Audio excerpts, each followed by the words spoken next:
नमस्कार, सभी का हार्दिक स्वागत है आपके अपने YouTube चैनल पर। आज मैं जो कहानी लेके आया हूँ वो हिंदू टेम्पल के बारे में है। एक ऐसा मंदिर जिसको कहा जाता है कि इसके पास दुनिया में सबसे ज़्यादा धन है और रिचेस्ट हिंदू टेम्पल है। मैं बात कर रहा हूँ केरला के तिरुवनंतपुरम यानी त्रिवेंद्रम में स्थित श्री पद्मनाभम स्वामी जी के मंदिर के बारे में। सबसे पहले आइए जानते हैं श्री पद्मनाभम का मतलब क्या होता है। पद्मनाभम मतलब, पद का मतलब होता है पैर, नाभ का मतलब होता है नाभि। और इस मंदिर में जो विष्णु जी की मूर्ति है वो शेष नाग पे लेटी हुई है और उनकी नाभि से ब्रह्मा जी की उत्पत्ति हो रही है। 1750 में ट्रेवनकोर के राजा मार्तंड वर्मा अपने चाचा रामा वर्मा के मरने के बाद गद्दी संभालते हैं और उनके सपने में एक आता है कि यहाँ पे विष्णु जी का एक मंदिर है। जब उसकी खोज करते हैं तो उनको विष्णु जी की एक मूर्ति मिलती है और फिर 1750 में ही वो एक भव्य मंदिर का निर्माण करवाते हैं और उसका नाम रखते हैं श्री पद्मनाभम स्वामी जी मंदिर। अब त्रिवेंद्रम का मतलब होता है सिटी ऑफ अनंत। अनंत विष्णु जी के एक अवतार थे। तो ये सारी चीज़ें जो है विष्णु जी के ही इर्द गिर्द घूमती है।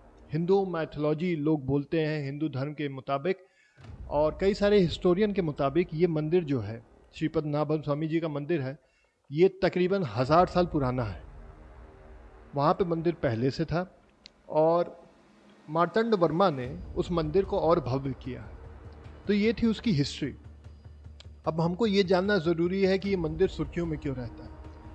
इस मंदिर के गर्भ में, मतलब नीचे की साइड 6 दरवाजे हैं, 6 वॉल्ट हैं और ऐसा माना जाता था कि इन वॉल्टों के पीछे इतना सोना है, इतना खजाना है जिसका अनुमान लगाना आज की तारीख यानी सन 2023 में भी मुमकिन नहीं है।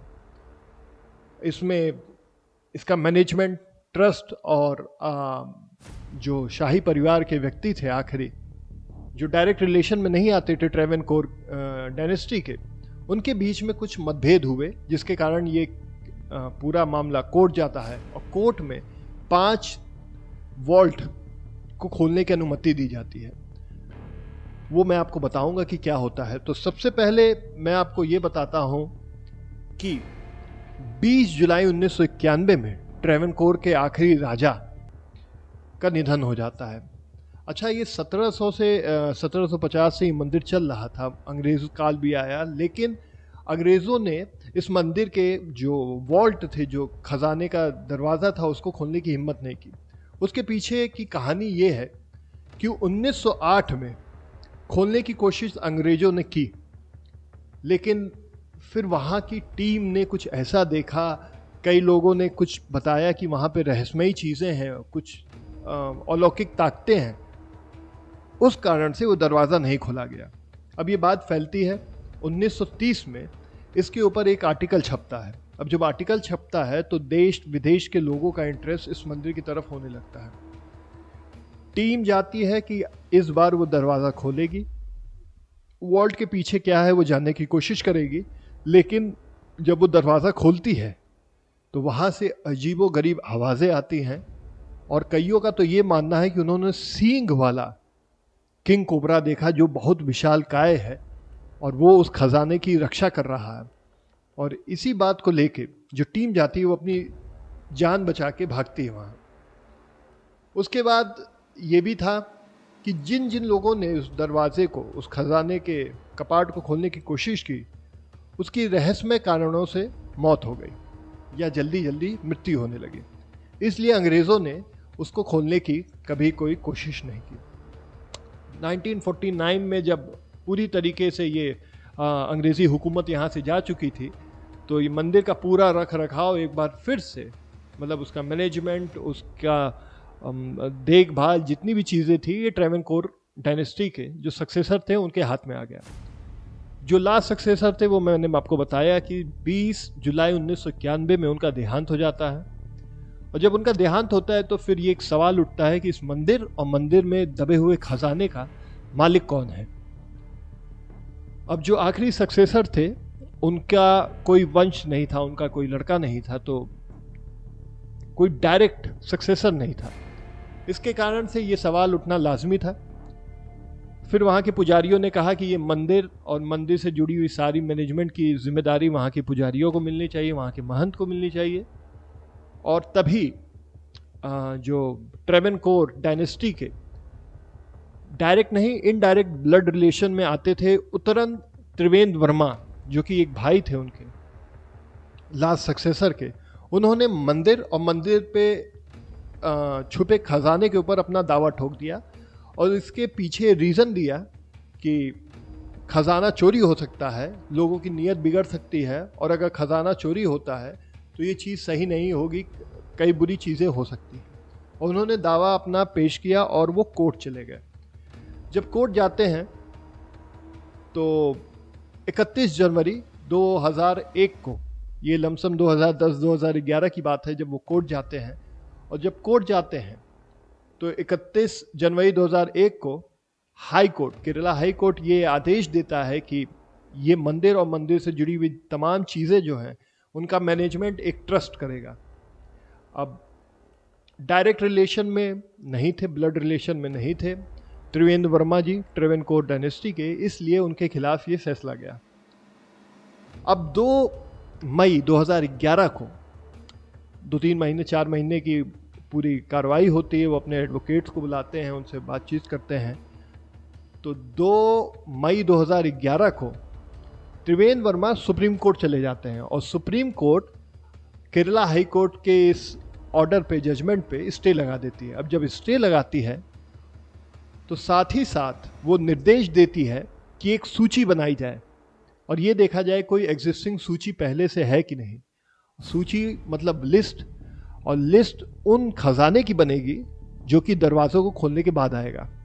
6 दरवाजे थे, दरवाज़ों का नाम दिया जाता है A, B, C, D, E और F। 5 दरवाजे खुलते हैं, A, C, D, E और F। 6ठा दरवाज़ा जो रहता है उसको खोलने की कोशिश की जाती है लेकिन खोला नहीं जाता है। उसके पीछे पौराणिक कथाएं थी, कई तरह की बातें होती थी, केरल के लोगों की श्रद्धा से भी जुड़ा हुआ वो मामला था और कई जगह ये वर्णित भी था। इसलिए कोर्ट ने उस पर कहा कि इसके बारे में हम अभी बाद में चर्चा करेंगे, पहले जो 5 खजाने के दरवाजे खुले हैं उनके बारे में चर्चा करते हैं कि उसमें क्या मिला है।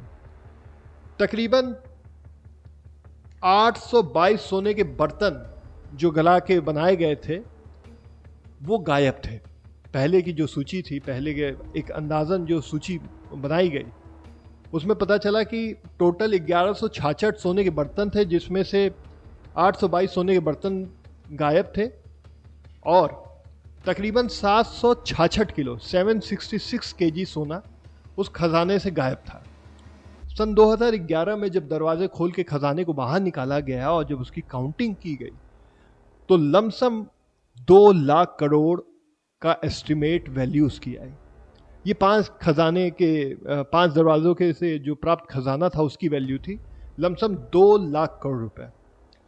अच्छा, कहा यह जाता था और अभी भी वहाँ यही मान्यता है कि 6ठे दरवाजे के पीछे इतना धन है, इतना धन है कि आज भी उसका जो एक्चुअल वैल्यू है, एक्चुअल एस्टिमेशन है, वो लगा पाना नामुमकिन है। सन 2023 है और ऐसा कहा जाता है कि अगर वो दरवाज़ा खुल गया तो प्रलय आ जाएगा। कई लोगों का ये भी मानना है कि शाही परिवार इस खजाने को, इस मंदिर को इसलिए लेना चाहता है क्योंकि कई सारे राज इसके पीछे दफन हैं। शाही परिवार ने कुछ ऐसे गलत काम किए हैं और उसको छुपाने के लिए मनगढ़ंत कहानियाँ बनाई हैं और वो सारे सबूत दरवाज़ा बी जो है, वॉल्ट बी, उसके पीछे हैं। अब ये सारी चीज़ें चल रही है, मामला कोर्ट में है।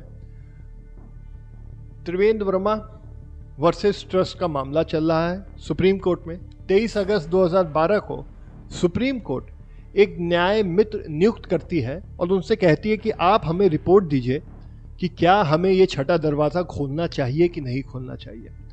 वो अपनी रिपोर्ट बनाते हैं, उनको थोड़ा टाइम लगता है। तब तक एक टीम बनाई जाती है जिसको 6ठा दरवाज़ा खोलने के लिए भेजा जाता है। जब वो टीम जाती है वहाँ पे, 6ठा दरवाज़ा खोलती है तो उनको कुछ अलौकिक शक्तियों का एहसास होता है, कुछ अंदर से अजीबो गरीब आवाज़ आती है और पहले की कहानियाँ उन्होंने सुनी थी, तो उसी बेसिस पे वो दरवाज़ा ना खोलने का निर्णय लेती है और यही सारी चीज़ें अपनी रिपोर्ट में लिखती है। अब जो दरवाज़ा है, छठा दरवाज़ा, उसके जो गेट पे दो बड़े बड़े सांप हैं।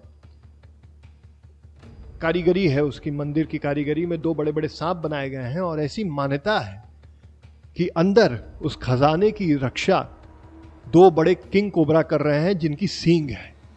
और 1908 में जब अंग्रेज़ों ने इसे खोलने की कोशिश की थी, तब भी लोगों का यही कहना था कि अंदर शायद उनको दो बड़े बड़े किंग कोबरा दिखे जिनके अंदर सींग है। अच्छा, एक और इससे जुड़ी हुई कह सकते हैं कि रहस्य है या लोगों का मानना है वहां पे कि अंदर एक खुफिया रास्ता है जो कि डायरेक्ट अरब सागर में जाके मिलता है, और अगर दरवाज़ा खोला गया तो वहाँ से अरब सागर का पानी अंदर आ जाएगा और पूरा केरल डूब जाएगा। इसके पीछे रीज़न ये दिया जाता है कि 136 साल पहले जब केरल में भीषण सूखा पड़ा था, तो एक बार ऐसा करने की कोशिश की गई थी, लेकिन वही सारी बातें, वही अलौकिक शक्ति का प्रेजेंस और लोगों को अजीबोगरीब आवाज़ सुनाई देना, ये सारी चीज़ें थी, इसलिए दरवाज़ा उस समय भी नहीं खोला गया था। कुछ लोगों का ये भी मानना है कि वहाँ पे भगवान ने कई ऐसी महान आत्माओं को छोड़ रखा है जो उस खजाने की और केरल की रक्षा करते हैं। कुछ लोगों का ये भी मानना है कि खजाना हो ना हो, छठे दरवाजे के पीछे इस मंदिर की इम्पोर्टेंट नींव रखी गई है, और अगर वो दरवाज़ा किसी कारणवश खुलता है और वो नींव अगर थोड़ी सी डैमेज होती है तो मंदिर ध्वस्त हो जाएगा।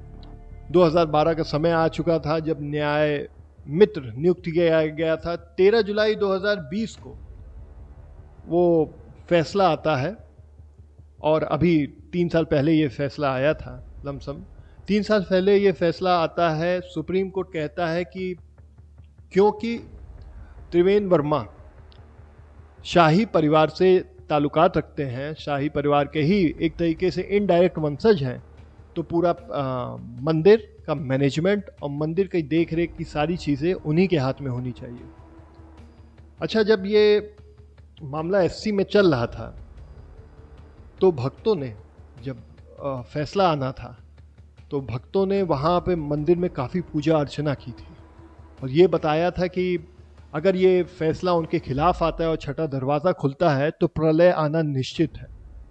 बाद में जो जज थे जिन्होंने ये टीपी सुंदर राजन, उनका भी निधन हो जाता है, तो लोगों की आस्था और बढ़ जाती है कि इस मंदिर के पीछे ज़रूर कुछ रहस्य है, ज़रूर कुछ अलौकिक शक्ति है जो छठे दरवाजे को खोलने से रोकती है। ये रहस्य क्या है, इस पे अभी भी कोर्ट ने आदेश नहीं दिया है छठा दरवाज़ा खोलने का, और ये मामला अभी भी सुरक्षित रखा गया है। जो फाइनल वर्डिक्ट है कि छठा दरवाज़ा जो है वॉल्ट बी, वो खुलेगा कि नहीं खुलेगा, इस पे अभी भी कोर्ट ने किसी भी तरीके का कोई निर्णय नहीं लिया है। अच्छा, अब आते हैं इस मंदिर के बारे में कुछ बात करते हैं। श्री पद्मनाभम स्वामी जी का जो मंदिर है वो विष्णु जी के 108 जो सुप्रसिद्ध मंदिर हैं पूरे विश्व में, उसमें से एक है, और भारत या यूँ बोले कि विश्व में सबसे अमीर मंदिर जो है हिंदू टेम्पल, वो भी यही है। इसके अलावा इसमें जो नक्काशी हुई है वो देखने योग्य है। एक ड्रेस कोड जो है मंदिर में, आप अगर गैर हिंदू हैं तो आपका प्रवेश वर्जित है, एकदम स्ट्रिक्ट रूल है कि आप मंदिर में प्रवेश नहीं कर सकते। ड्रेस कोड है, पुरुषों के लिए लुंगी पहनना है, एक सरोगोन करके उनका एक ड्रेस होता है वो पहनना है, और जब वो गर्भगृह में जाते हैं या मेन मंदिर के अंदर एंटर करते हैं तब उनके बदन पे शर्ट नहीं होनी चाहिए। महिला लोग जो हैं वो साड़ी और सलवार सूट पहन सकती हैं। तो एक ड्रेस कोड है। हिंदू आस्था है, हिंदू आस्था के मुताबिक ये मंदिर काम करता है। वहाँ के लोगों को खाना मिलता है। वहाँ पे एक नवरात्र के समय में जब सबसे ज़्यादा इस मंदिर में पूजा अर्चना होती है, 9 देवियाँ होती हैं, 9 दिन अलग अलग होती है। एक चीज़ ये भी कहा जाता है कि यहाँ पे जो आता है अपनी मन्नत मांगता है, अगर उसकी मन्नत जेन्युइन है, सही है, तो उसकी मन्नत ज़रूर पूरी होती है। और श्री पद्मनाभम मंदिर वैष्णविज्म को जो फॉलो करते हैं, जो मानते हैं, ऐसे 108 होली टेम्पल्स हैं जो वैष्णविज्म से रिलेटेड हैं, उसमें से एक ये है और इसकी जो पोजीशन है वो टॉप मोस्ट है।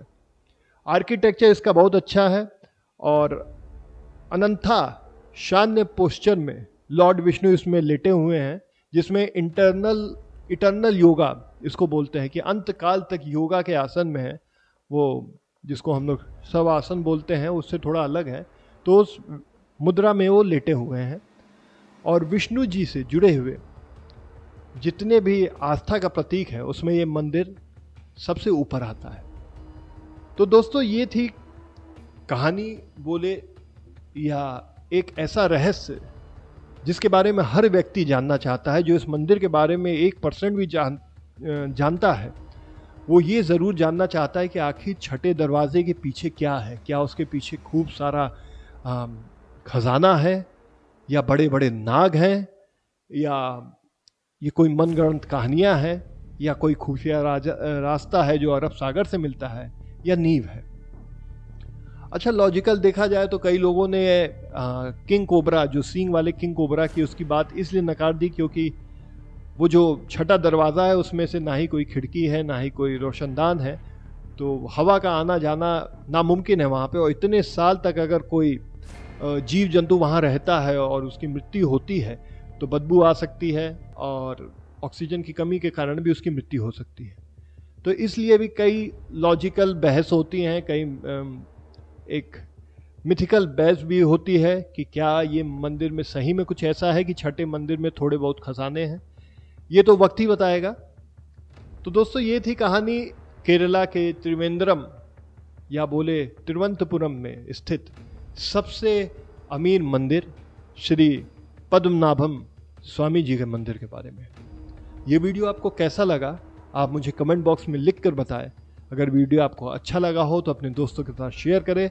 मैं आपका हृदय से धन्यवाद देता हूं। आपने मेरे पुराने वीडियो पे मेरा खूब सपोर्ट किया, काफ़ी कंस्ट्रक्टिव फीडबैक दिया है, जिसको मैं इस्तेमाल करके अपने वीडियो को और बेहतर करता हूं और आपके लिए ऐसे ही अच्छे फैक्ट्स, अच्छी कहानियां लेके आता हूं और आपको एंटरटेन करता हूं। तो अगले वीडियो तक मैं अपनी वाणी को विराम देता हूं। उम्मीद करता हूं आप जहां भी होंगे स्वस्थ होंगे। हम जल्दी ही मिलेंगे। जय हिंद, जय भारत।